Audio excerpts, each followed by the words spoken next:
Yes, that's right. It's another episode of the Motor City Riffs podcast. We're back for more. You just can't stop us. I'm your host, Chuck Bean, and every Sunday night at 9 p.m. I play half a dozen local bands on 101 WRIF for our show Motor City Riffs. But for the podcast, as the announcer said, we do something a little bit different. We invite bands into the studio. We get to know them a little bit. We play you a few of their songs and hopefully make you a fan. And that's what we're looking to do tonight. I'm super excited tonight because not only am I interested to talk to 2/3 of the band Cleen about everything that they are doing, but also they are part of one of my favorite genres and one that I know very little about, and that is stoner rock. I want to introduce you to Pat from Cleen. He's the guitarist. Pat, say hello. What's going on, guys? And I want to introduce you to Jordan. He is the drummer. Howdy. It is great to have you guys in here tonight. So before we get started, as I mentioned, you guys could very easily be called stoner rock. Is that something that is that a genre that you aim for? Yeah. Yes. Yeah, I mean, it's definitely one we aim for, but I would say that we dance all around it. Yeah. We're not just one style of stoner rock. Sure. We try to pick from everything we like and even other genres that we like and kind of merge them as much as we can. Okay, so for those that have no idea, what is your definition of stoner rock? Now, that is a question that I am not prepared to answer. I happen to be. To me, stoner rock is, do you like this guitar riff? Because it's the same one I'm going to play for the next 5 minutes. Sometimes an hour. Yeah, sometimes an hour if it's called for. Right. Yeah. To me, it's very low-end, fuzzed-out guitars. Yeah. Simple drumming, but also complicated drumming at the same time. Very, like, every once in a while you'll hear the snare and floor tom, chatu, chatu. Right. Like, it's simple yet complicated, but it just feels good. And sometimes it feels good to smoke weed to it. It's got a good groove to it. And that was the other thing. Stoner rock to me is I'm going to play the same guitar riff for 5 minutes because I really like this guitar riff. And the other one is I'm going to tune my guitars way down to like drop C or something. Yes. Yeah, my biggest thing with it is like stoner and doom metal and everything. It's to me, like, you know, it's so heavy that it's spiritual. So okay. Like, you get lost in the same riff that you play. You can play that riff for 8 minutes, and right. It puts you in this trance-like state that you're just, I don't know, it's undescribable. There's a groove. Yeah. There's just a groove to it. And it's just like, I don't care that this song has not changed in 2 minutes. Like, I am riding this. Yeah, hey, it's been good. been 2 minutes, and we haven't heard the vocals yet. But then if you go back and listen to that same song and hyper aware of it, you'll hear tons of different changes. Oh, yeah. You'll hear little things going on, right. You know, every 4 to 8 measures. You'll be like, oh, that's in there. That's fun.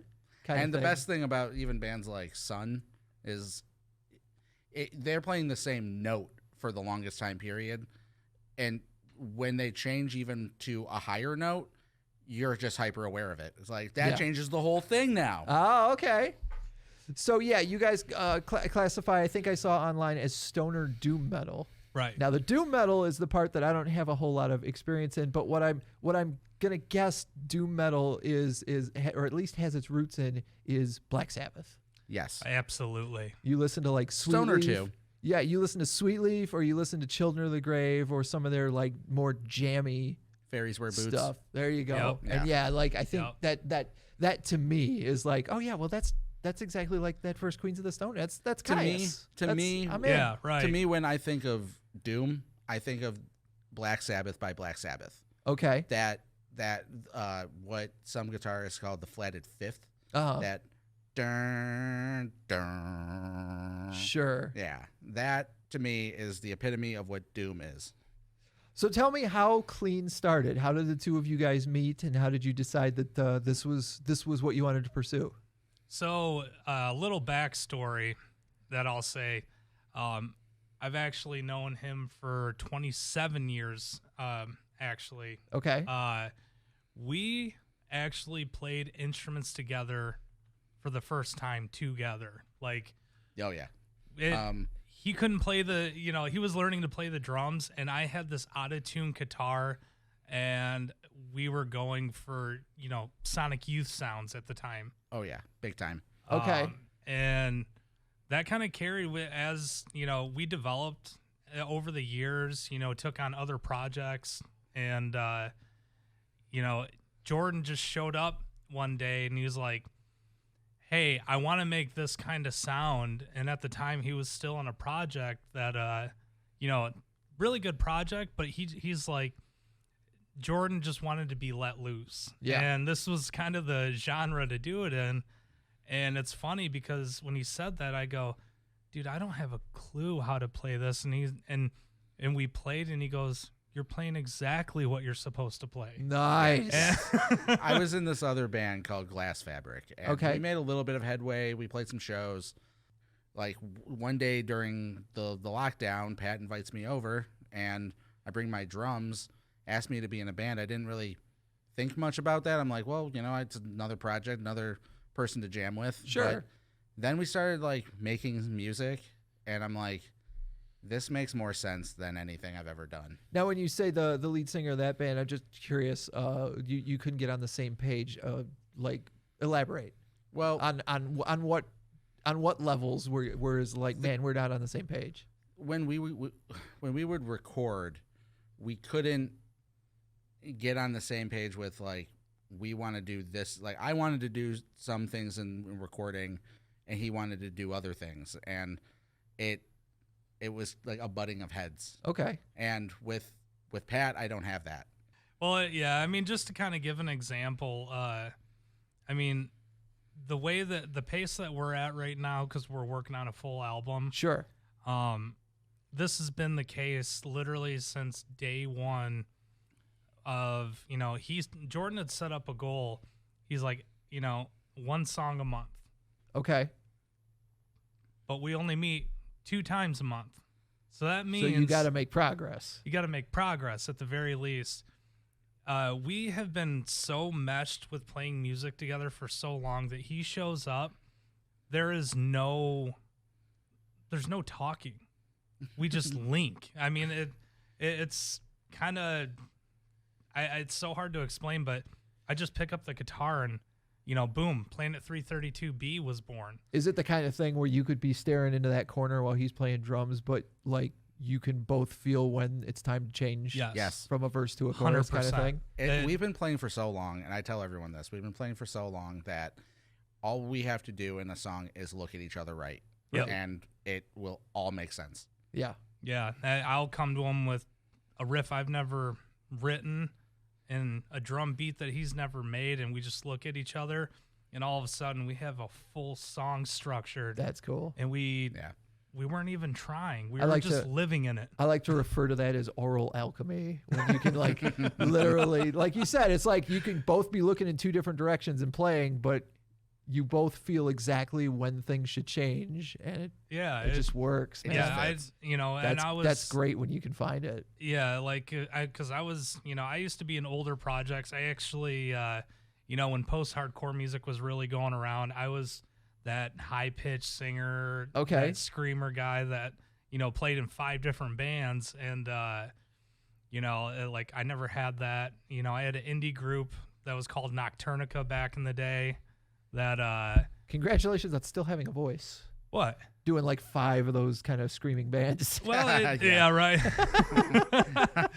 Yeah, I mean, and but that's the thing. Like with these projects, like every time it was more work than anything. This, I feel like I'm transcending when we play. Like I feel I get out of body experiences. Oh, that's cool. No drugs needed. Right. To like feel what we do, and like it just makes me so happy with what we create. And and then the cool thing too is just I play our songs to random people, and they're like, the greatest response I hear is, it sounds like a few bands, but there's nothing that sounds like it. Like they don't have a direct comparative band. And I'm like, well, we're either making really bad music or we're onto something. Right. I'm hoping the latter on that one. So the name of the band, Cleen, where does that come from? Why was that the one you picked? We were setting up mics, and I had my drum set up. I'm setting up mics, and I'm like, how do you like the band Cleen? And then Pat just says, 2 E's. And I'm like, okay, works. It just came Just to me. that simple. There's some backstory to that a little bit. I mean, that was during our original, I would call our original basement sessions.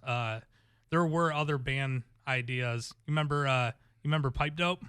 Oh yeah, I did come up with Pipe Dope. Yes, I do remember that. That's fun. That's not a bad one. Are you aware that there is another Cleen in Hong Kong? Yes. Yeah. Okay. Well, I'm also aware that there's an electronic artist named Cleen. Yeah. Yeah. Is that the one from New Zealand that I'm looking at here? Yeah. We looked at them. Yeah, we looked at them, and it's funny because like I kind of laugh because with like our with distributing the song, I have to always go, no, we're not that band. Yeah. And I was like, would you guys just listen to the song? Does that sound anything like them? Right. Now, if we get sued, I'll come up with a band name in 2 seconds, but I want to push this as far as we can go. Yeah, For absolutely. Sure. And I mean, you guys got a killer like logo. Oh yeah, It's really cool looking. Pat's coworker made it for us. Yeah. So I manage a cannabis facility, and one of the guys is a really artistic, and he was like, "Hey, do you want me to make something for your band?" And I was like, "Sure, throw something at me." And he made something, and I was like, "Oh shit, this is actually good." And I was like, crap. He has actually a clothing line, and I was kind of. This guy was really he's younger, so like he's starting to get that. He's at that point of self-doubt with should I do this anymore, all that kind of thing. And I'm like, dude, keep going. And he's created so much art for us and created a logo that like I feel is kind of like a staple, just like the band Sleep. The band Whores, where it's basic, it's straight across. But like I can totally see T-shirts with like starting with that logo and then having some like really fun art. Yeah, right. That goes Yeah, with for sure. it. Yeah, like whether it's psychedelic art or whether it's like old school Black Sabbath kind of art. Like, to me, it looks like Caius's logo, like from Blues for the Red Sun. Yes, it that's what the vibe I'm getting. Yeah, and see that in yellow on a black tee. Yeah, right there. It's done. Yeah. So when are the T-shirts? Oh, we're getting there. All right. We are getting there. Yeah. My question is, when do we get vinyl made? That's what I want to do. I want to get some vinyl made. Yeah. I want to put one in my collection and one in a frame. Yeah. All right. Well, let's go into the first song here. You guys want to start with These Signs? Sure. Yeah. Out of the two that you gave me. So this is the one and only song that you can find on streaming services that you're about to hear. What would you guys like to tell the listener before they possibly hear These Signs by Cleen for the very first time? So just so you know the concept of this album, this is actually based on a short story that I wrote. Okay. And I'm literally pulling lyrics from the story. So I'm pulling lyrics from a story that isn't published, so I'm technically pulling from a story that doesn't exist. Sure. These Signs is actually a part in the story on planet 332b, which, by the way, is a real planet. Okay.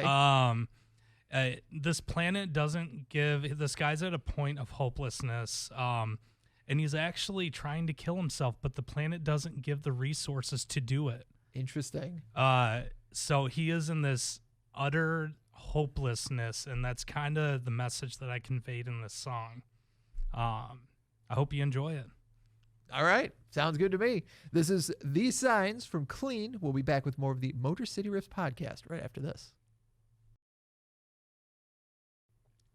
We're back with the Motor City Riffs podcast. I'm sitting here with Pat and Jordan from Cleen. You just heard their song, These Signs, here on the Motor City Riffs podcast. Love it. Very cool song. Very cool groove. I'm trying to find the right words because I like listening to it. It strikes me, first of all, that it is slow, but slow is not the word that I'm looking for because, like, once again, like it's got a groove to it. And it's like you were saying about the drums, like sometimes you're working very hard, but then sometimes you're not working very hard at all. Yeah. It's all about what the song necessitates, what the groove is. I always say that my drumming is whatever the song is calling for, I'm going to do. And I have to find it by feeling it out before we hit record. Yeah. Now, when you guys record these songs, where do you guys are you going to a studio? Or are you at a home studio? This is all out of my house. Okay. Yep. And what are you using to record it? So we use a mixer board. Is Zoom. Yeah, the Zoom L12. Live Track L12. I bought that during COVID, and I wanted to get a situation where we could at least record and mix in-house, but have enough XLR ports where it didn't matter how much we mic'd up. And so we record on that board. I give him the tracks, and he takes it from there in terms of the mixing. Yeah, I started actually mixing, self-teaching my, back, God, I was 14 when I first started. Using the cracked version of Fruity Loops first edition. Oh, yeah. And making the little electronic beats and stuff. There was a lot of things that I learned. Now I've grown up a little bit. Now I actually paid for my software, and now I use Logic Pro X. But the biggest thing that's kind of funny with this band is, I used to use a lot of effects for everything. A lot of hard work behind the computer. There's been times that before he leaves my house north of Flint and makes it downriver, I've already re-recorded another guitar track and had vocals sitting and the bass line recorded. Like, it's streamlined. It doesn't need much. Right. And not to toot our own horns, but like it sounds that good. It doesn't need that much intervention. It does, like, I can hear where it would sound better at a professional studio, but it also does not sound bad. Right. Yeah. Like, no, don't get all. me wrong. Like, we're they're aware of that. Yeah, no, that is totally true. That is 100% true, but it's like, it's good enough for me to play it in my car, and I love that. Oh, yeah. And like, ultimately, that's what you look for when you record. Is Right. like, how is this going to sound? I can't tell you how many times I would go in a studio with my band, and it would sound great on the speakers in the room, and then you'd get that cassette tape and plug it into the thing, and you'd be like, where did the bass go? Yeah, exactly. And why is the singer sound bad now? See, that's the thing. I am done recording without a mixing board, without like some sort of multi-track recorder. If we can't isolate the drums, nothing's gonna sound right. Yeah. That was my next question: is how are you recording the drums? Like, how mic'd up is that kit? So really, we keep the whole thing's mic'd. We use a mic on every single drum. Yeah. But we keep me in this little corner of his basement, and we put his guitar. We isolate him away from us. Yeah. We do the bass line in, and everyone's in the same room as me, so we wear headphones and we can hear everything. Right. But we block him away because his guitar, he's using a half stack. Yeah, half stack orange. Yeah. Right. So it's really loud. Real Yeah. loud. So We've tried toning it down, and do you have like a water closet or something you can hide that thing in? So oddly enough, my oldest daughter, I built her a room from scratch down there. And I kick her out of her room and say, "Hey, Daddy's amp needs the space." How old is she? She's 8. Oh, okay. Yeah, so you're all like, my- hey, you're gonna have to move. All of this is gonna have to go to the side. Well, Dad's amp's got to live in here tonight. Well, and it's funny too, because even after these guys are gone, I'll go down to the computer and I'll be like, "Hey, her name's Macy." I'll be like, "Macy, I'm recording vocals," and I'll just do that to her, and she'll be like. That's fun that at 8 years old she gets it. She's like, okay. Even my 6-year-old, I have 4 kids. Oh, dang. So yeah, like they all understand it, and like my youngest son can't keep his hands off of his kit. I will train him one day. Yeah, right. That's usually a sign. Yeah. He might not be a drummer. He might end up being a guitarist or a bass player, but he definitely wants to play an instrument. Yeah, Yes, something. He wants something. Yeah. And it's funny because he built that room, and before he did, there was just so much reverberation in the room that we couldn't record correctly.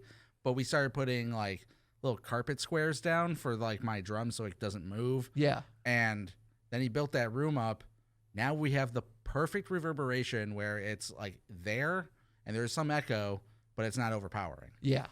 So it's all just working for us. And a little echo, I'm sure, goes swimmingly with the kind of music you're trying to play. 100%. Yeah, exactly. It's got to have a little reverb. Yeah, yeah. for sure. When I first bought this house, I remember him coming over, and just to give you an idea of how bad the reverb, the acoustics down there were so bad that after we got done playing, and actually that was the beginning of me writing the riff for these signs. Oh yeah, if you remember, I do.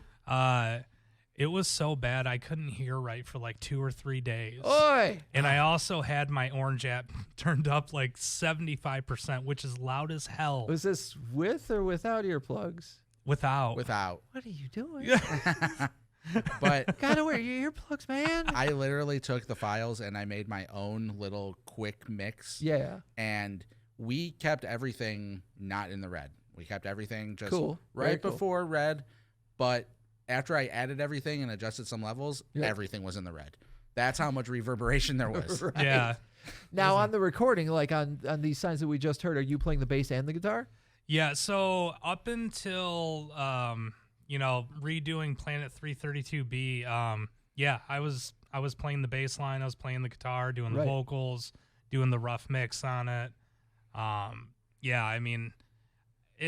He literally bought a bass. I literally bought a bass because I couldn't wait. I couldn't find somebody, and I wasn't going to wait. And I'm like, you know what? Screw it. I'll play the fucking bass. I also told him, I also have been playing with him long enough. I'm like, dude, you can do this. I hate to throw it at him, but I knew he could do it. And for, we have 4 songs on YouTube, and 3 of which, actually all of them are just us. Wow. Yeah. Well, except for the remaster that did have Cooley on it. Oh yeah. Yep. Yeah, you're right. Yeah, our new bassist, his name's Cooley. I'm sure down the road you'll get to meet him. I'm sure. He little story for him since he can't speak for himself here currently. That was actually my old guitarist from one of those post-hardcore groups I was talking about. Okay. This guy literally, we hit it off at a recording studio in Lansing, way back in the day. And the guy came over and he didn't leave my couch for a year. And all we did is record. Nice. And I think he's plotting to try that again, but I don't think he'll sleep as well with 4 kids now. I don't think so, no. No way. Uncle Cooley, I want Fruit Loops. Yeah, no. Not with his kids. His kids will keep you running. Oh, yeah. Yeah, my kids are all skaters, too. So you're recording the bass, you're recording the guitar parts. How many guitars are you typically putting on a track? So on average, I usually keep it at 2. Yeah. And, what's the math in your head for putting 2 guitars? Is just a rhythm part and a lead part? No, I'm doing the same exact riff, but again, you play the same exact riff, it's going to be just slightly different. Oh, and yeah. It adds to that fullness in the sound. For sure.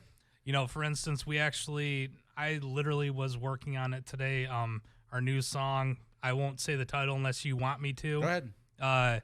Year of the Reaper. Okay. This is going to be the intro into the album. Nice.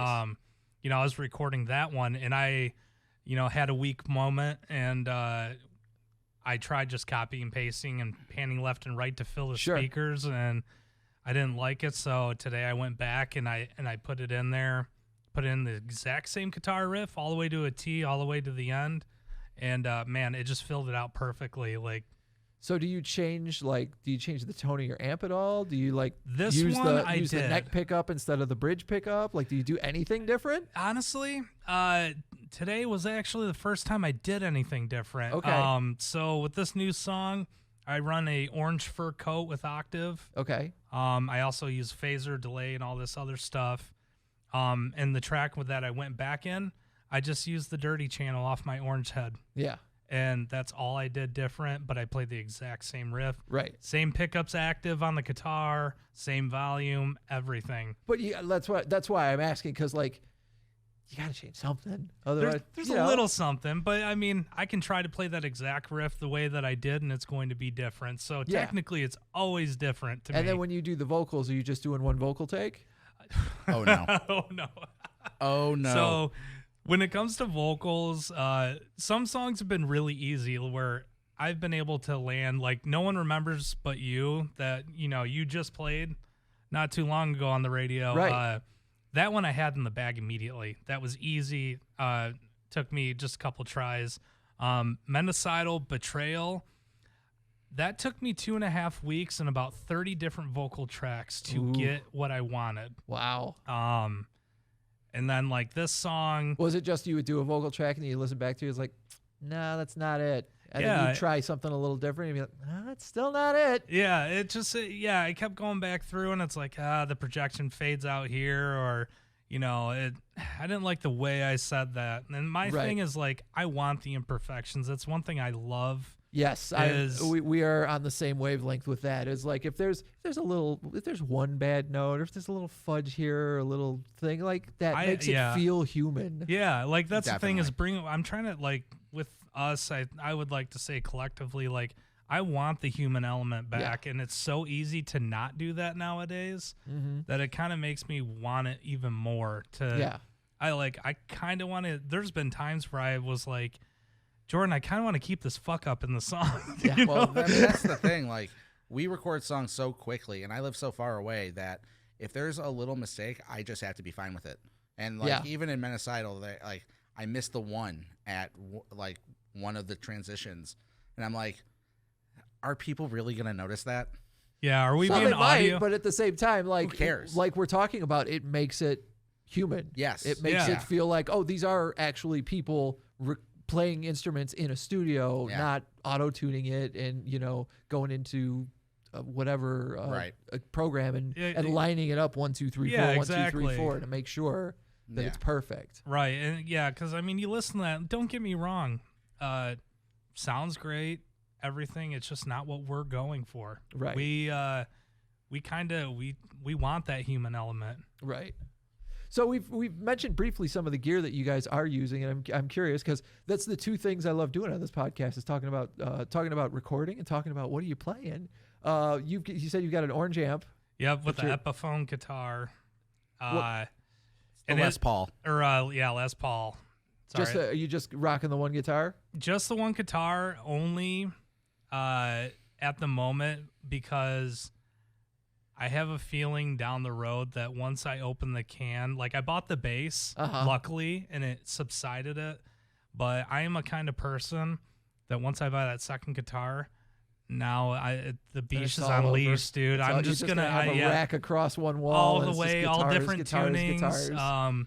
Yeah, because like one of my biggest influences, like originally starting with music, was Sonic Youth. Okay. So Thirst and More. It's literally the only tattoo I have on my arm is a Sonic Youth album.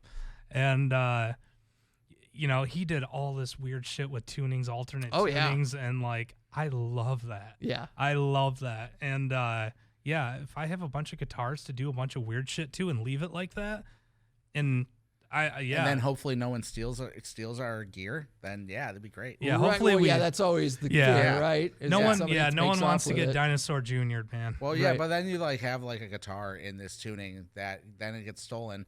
Now you don't know how to get back into that tuning. Yes, exactly. I think so. I remember as a wee lad, and I think I got this from Nirvana, but I'm almost positive Nirvana got it from Sonic Youth, and the fact that like Kurt Cobain used to love to like just smash his guitars at the end of the set. I beat my guitar to the point where it was out of tune and then wrote a song in whatever it landed in. Yeah. That's awesome. And it was the kind of thing that could not be duplicated. Yeah, and it was but it was liberating. It was probably song was great. Glad we recorded it with like the home video camera, because then I had to go back and listen to it and try and figure out, okay, so the E string was in D and then this sounds like it was really high and then this one I just never replicated. But hey, you do it the one time and you get a recording of it and then you're all good. Right. I'm getting the idea from you guys. Have you guys played out live at all yet? No, that is we're just literally trying to rocket through all this and then we're taking to shows. We actually had someone from your show reach out to us. Oh, cool. Like last week.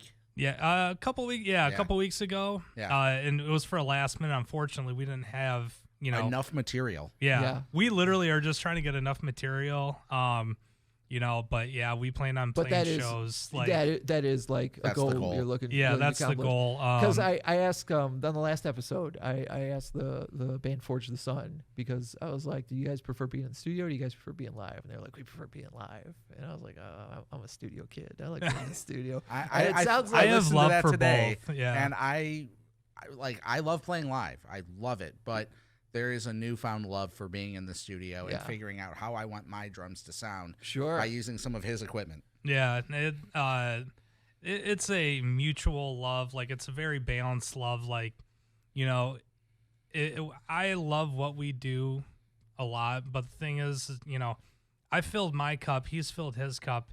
I want to see if I can fill anybody else's cup, you know? Like, Yeah. who else, you know, thinks, hey, this is fucking cool, you know? Like, we're not the typical band that's putting ourselves out there. Right. And the weirdest thing is with social media is like we're getting responses from doom bands that are like well established from like St. Louis, Missouri.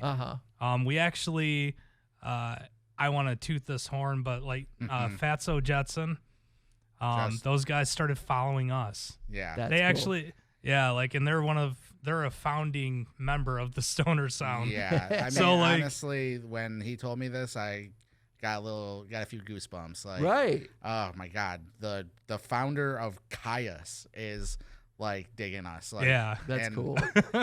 I'm just like, wow. Yeah, what do you Okay. do with that information? You know? Right. Well, what we're gonna do with that information is we're gonna play your next song because I want to get into like the whole social media, your social media presence and stuff in the next segment. Your next song is the one you actually mentioned a couple minutes ago, Menticidal Betrayal. Menticidal Betrayal. Menticidal Yep. Betrayal. I put the question to you guys once again. Is there anything you want to let the listener know before they hear it possibly for the first time? You know, I won't give too much of a story on this one. There's a lot of cool content lyrically, but the biggest thing is this is one of I think our favorites. This is definitely the one I'm most proud of. Yeah. I made up a beat a few years ago, and I would just jam on it. It's like a little shuffle, and I jokingly call it the Geordie Shuffle. Okay. And I can't believe that he found a riff To go with the Geordie Shuffle. that makes it happen. yeah, It's at the very end of the song. yeah. This is just like a beautiful work of art that like one of my favorites. We have so many weird changes and there's so much going on. And the synth that he put on this, oh my God, it's like That's a Ramones influence right there. Oh, totally. It's Right. definitely got a. I told Pat, think Pet Sounds, Mhm. or no, Pet Cemetery. Think Pet Cemetery, the little ding ding ding Yep. ding, and he just found the right pitch, and it just adds. It's like a chef's kiss. All right. Yeah. Let me Menticidal. Yes. All right. Let me make sure I get it right here. It's Menticidal Betrayal from Cleen. We'll be right back with more of the Motor City Riffs podcast. We're back. That was the Geordie Shuffle. Menticidal Betrayal from Cleen on the Motor City Riffs podcast. I'm your host, Chuck B, and I'm joined by Jordan and Pat from the guys from Cleen. We're talking about some stoner doom metal, and so that song there, you said you guys got quite a few like changes in, which is pretty cool. I noticed also during like these signs, there's a timing change, Yes. right in the middle of it. Yep. Is that something? How do I ask this? Is that who comes up? Who goes? Okay, we need to like completely change timing in the middle of the song. This is where we don't talk and we just look at each other. Well, he Every- comes up with a riff. I come up with the riff, but the pace just literally we just look at each other and it's almost like we're kind of saying, "Go slower." See, in these signs, there is that timing change. Yeah. And we had two riffs, and I was like, why doesn't that just happen right in the middle? But sometimes it's I go over to his place, and he has a song completely worked out. Right. And that's Menticidal Betrayal. It was completely worked out. Very little I had to do other than just come up with the right drums in the right place. But sometimes I'm like, oh, dude, we need to slow this down because that would just be killer. Right. Yeah, I mean, and that's the thing is like honestly, the slowdowns like when they do happen, like I said, like they happen, and then we say, oh yeah, it definitely needs to be slow. So that's the only part I'll argue with that is it's kind of like we try to make it difficult, but it doesn't work. This song's gonna be hard to figure it. No, it's not. Like every single, it's almost like we try to make it difficult, but yeah, man, like everything just falls into place. Every song. That's Jared's. That's his job now. He's your new bass player. Well, make it difficult, Jared. Yeah, he's gotta follow. He's gotta keep up with us. Yeah. Yeah, that's yeah, it's kind of funny. It's kind of funny how naturally all this comes, all the time changes and all that. Like yeah, like I don't think we've ever actually discussed it before changing it, except for like maybe tweaking the tempo. Yeah. Or tweaking the slowdown. But yeah, like when it all of a sudden comes to a halt and then changes, yeah, that's just by feel. Interesting. I'd ask you what kind of gear you're playing, but I didn't get to you, Jordan. What are your drum set like? Well, it's a Pacific concept maple, but with the wood hoops. Okay. It's natural wood coloring, and man, my wife has spoiled me rotten. She got me the matching snare drum with it, which is like nice. $200 something, and then the kit is a 3-piece. But then you buy the snare separate, so it becomes a 4. Right. But they also make like the floor tom is a 16, but they also make an 18. Yeah. And for Christmas this year, she just bought me the 18. Oh, nice. I'm like able to really go hog wild, and especially on our newest song that hasn't been released yet. I'm actually able to, like, I finally figured out the right tuning for the 18, and oh my God. So you've got, when you say it's a 3-piece, you mean you've got a kick drum and one tom and then a floor tom? Yes. Okay. But then I've added a second floor tom. So I have 1 rack tom snare, 2 floor toms, 24-inch bass drum, ride cymbal, 2 crash cymbals of different sizes, and 15-inch hi-hats. So when it comes to buying drum stuff, are you a cymbals guy or are you a drums guy? Drums guy. So you just want more drums. Yes, I don't want necessarily more drums. I have my dream kit right now. Yeah. I might add a China cymbal because there's some dead space next to the floor tom. Is really fun. Yeah, it's real fun. And yeah. He's really fighting that right now. I'm sure. Yeah. But I mean, I already have the sound edge hi-hats, the crash, the power crash, 24-inch 2002 ride. Nice. I can't go wrong with that. Do you just use one kick pedal or do you use just a double one. bass? Just one. Nice. I used to do double bass, but it's too much for me. And once again, we're talking about a groove with the doom metal, stoner metal. Like you don't need to go. No, right. No, you don't need it. It's way more simple than that. But like I said, there's some complicated things you can do within simple. It's kind of both. Oh, for sure. Especially when you listen to Sleep. Like, that drummer's insane. Yeah. So you guys have brought up a couple of different bands. This is a question I probably should have put to you at the beginning of the podcast, but hey, here we are. If people were to ask you what kind of bands influence you as far as you're playing, especially in Cleen, what are some of the ones that come off the top of your head that you're like that? I'll tell you this. I bring 3 bands to this band. I bring Queens of the Stone Age, Sleep, and Fu Manchu. Okay. Those are like my main influences drum-wise. I'm trying to meld all those into what I bring. Which is interesting because Queens is not a drum band. Like, they've got a bunch of different drummers. Yeah. So. Yeah, but it's always the same kind of feel. Yes, it is. They always... It's like Hami knows how to work his drummers. Yeah, for sure. Well, he's a drummer himself in another band, so he knows what he's looking for. Oh yeah, for sure. And then what about you, man? I mean, honestly, I touched on it, but Sonic Youth is a huge influence. Queens of the Stone Age, Queens of the Stone Age. That is a huge influence for sound, and then it honestly, like, just pretty much go out to the desert parties, go back to the generator parties, and every single thing that happened there is like an influence to me. Like, I can't even give really a specific band on that. I can give one that he didn't mention. Windhand. Windhand was such an influence on mostly him, but when he mentioned that band to me, I'm like, dude, you finally found it. Yes. And that is These Signs. These Signs is so Windhand. That's cool.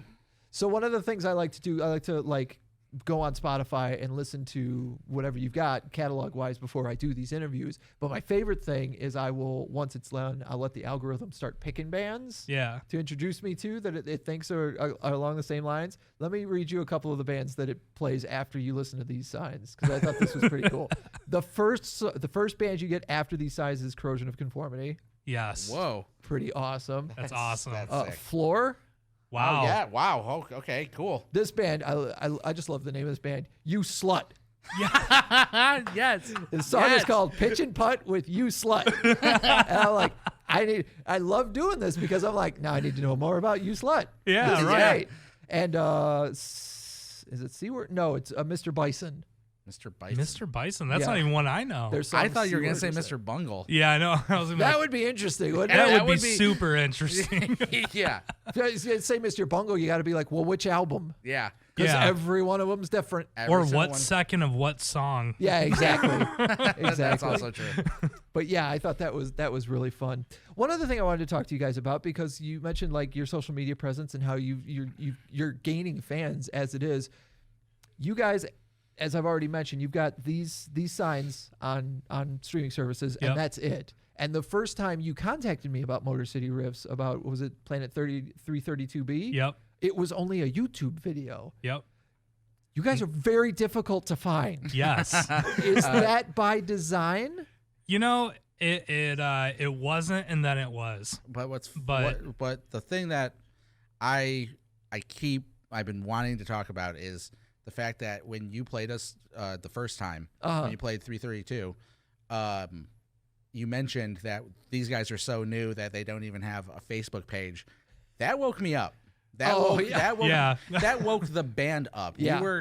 We were still figuring out, when are we gonna practice again, because we only had one song for about a year. Right. And after that, it was like, whoa, we got to play it on the radio. Oh my God, we got to get a Facebook page. We got to get more songs done.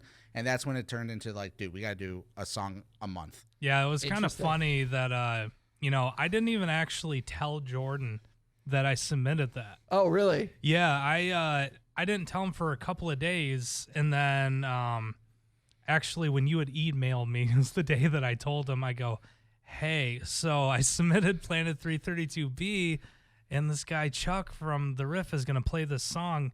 Yeah, I mean, Jordan woke up. I kind of woke up too, because I kind of sat there and I was like, man, we should actually try now. Yeah. was that kind of when it went from a fun thing you were doing in the basement to like, maybe we should actually make this a thing? I mean, we were going to do it no matter what. I mean, I'm so happy with what we do that it wouldn't matter. The only thing is, you really gave us the influence to go, hey, let's actually like. Well, I'm glad that it was positive. Yeah, I'm glad definitely. you weren't like, Yeah. oh, this dick here. No, actually, on the radio for not no. having a Facebook. The banter was actually like what really I loved that. Yeah. Oh, It's me like, too. hey, we don't know who these guys are, and their location description is Right. really misleading. Yeah. I can't tell you, and this goes out to everybody that submits to Motor City Riffs, I can't tell you how many bands email me a YouTube link and no information. Oh my And God. I'm like, bro, I was in a band. I know you got to work harder than that. Yes. Right. If you want somebody on the radio to put your song on the radio, you got to give them more to work with. 100%. And it was funny because I always laugh because in it you said this band from the Flint downriver area. I'm like, that's a big area. It's a big old area. That's a big area. We just wanted to make sure we covered all of where we could be. I actually jumped on our newer YouTube channel I started, and I put that we're from the Flint downriver area of Munising, Michigan. Like, I just want to make it that we're from everywhere. Look, I didn't say I was smart, okay? I'm here, and I get to play cool music on the radio sometimes. Usually all we Sunday care nights about. around 9 o'clock. Yeah. So, man, you've off-footed me because now I have no idea how to end this podcast. So you guys are continuing to record. You're releasing your stuff mainly on YouTube, which is also kind of a fascinating decision. What went into like, we're going to record our stuff and then we're going to put it on YouTube? Well, we don't have any other way to do it. We're not represented by anybody. Okay. We have very few outlets. He got us on Spotify. Yeah, so I started using, a hub to release our stuff. The reason why you actually only see these signs on there is actually because I was scared to send our shit out and lose it. I don't blame you. That was it. Absolutely. I didn't want to start flooding something and make a wrong mistake. Because, nowadays it's a dime a dozen for that kind of stuff. So it's like, I don't want to release everything and then not know where anything is. It was kind of a cautious move, I guess you could say. No, and caution is probably it's probably a good move. Yeah. To make sure that you protect your stuff. Right. But you guys said you were working on a song a month. How many songs do you think the album's going to be? I'm thinking 12. Yeah, 12 probably. Okay. And that's the other thing too is like there's going to be months, and I already know it, coming up because just the way that we work together. You have to be reminded that literally in 4 hours time, we have no song to have a song recorded. Right. If you gave me another 4 hours, so more of like a actual full day, Yeah. we would put out more. And I think that is going to be coming up on the horizon. So you guys mainly, that's how you write your songs, is literally you get together with practice and then like within 4 hours you've got a song banged out. Yeah. Have you ever been tempted to go back to a song and like fine tune it? Just did that. Yeah, we had the what was it, year of the Reaper. We actually went back, like, because we started January 7th, which is like that Saturday. Then we like thought we had it, but then we started listening to it and we're like, if we went back in, it would sound more comfortable. It would sound more natural, and we did that last weekend. And so instead of we could have very easily had 2 songs this month, right? But I'm like, let's go back in. And normally we don't do that. Like every inch of my fiber wants to go back into Menocidal Betrayal and redo the drums, but I want to move forward. Yeah. Yeah, that's probably the smartest plan, is to actually have, like, if you're looking at, okay, we want the album to be 12 songs, let's have the 12 songs and then figure out what we want to fine tune about the 12 songs. Exactly. Yeah, because some of them might be flawless, might be like, well, I don't know how to touch anything. Yeah, and right now the mix of Menocidal Betrayal is like, I wish the drums would pop more, but let's see after mastering. Yeah. Right. So that could also happen. Yeah. And then, because, technically, the last recording of us redoing that song, I put a little video up there. I think you saw it, of a riff that I was just starting to do. So there's already a new song ready to go. Right. Because our bassist came over at like 9 a.m. For some reason. I was driving in a snowstorm. I was like an hour away. And within that hour, they came up with something so good. And then I was like, I just sat down and I just started drumming on it. And I'm like, here we go. That's gotta be so fun. Oh yeah. To to record something and leave, and like by the time you get home, you've got it's done, and you can listen to it on your phone or on your car stereo and be like, all right. Yeah, there's a lot of the times I've been able to get a song sent to him on a Google Drive before he gets home. And right. So I'm like, he's able to hear himself already. I'm driving with my wife, and I'm like, hey, you want to hear the new one? Yeah, you're 45 minutes away from home, and you get the text, and you're like, sweet. Yes, here we go. Or I'm at work like today, and he sends me a new one. I'm like, shit, here we go. Yeah. Nice. So once you guys have the album, I assume you want it pressed to vinyl. You were saying big time at the beginning of the night. Absolutely. Big time. That is like a goal of mine. Like I want to be able, like I've played shows before and just play the show and just open for a band. I want to have a merch table set up. Even our first show, I want to have t-shirts ready. Man, if we can get a 45 made by that time, I think we should do it. Yeah. Yeah, That's and anything's awesome, possible because we're pushing for this album too, because of another thing that I did.